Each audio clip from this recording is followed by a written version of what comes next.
जानवरों का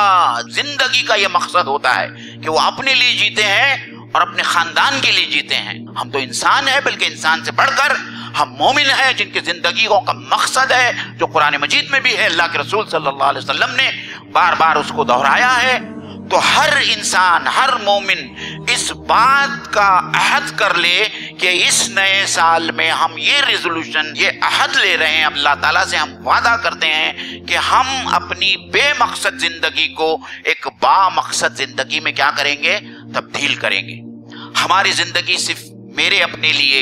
मेरे खानदान के लिए नहीं होगी, मेरी जिंदगी उम्मत के लिए होगी, मेरी जिंदगी तमाम इंसानों के लिए होगी। ये अहद जो है आज अगर हम करते हैं और इसके ऊपर अगर हम अमल करते हैं तो न सिर्फ ये कि हमारी जिंदगियों में वो हसीन और खुशगवार इनकलाब आएगा जो अल्लाह और अल्लाह के रसूल देखना चाहते हैं, बल्कि सारी दुनिया में वो इनकलाब आएगा।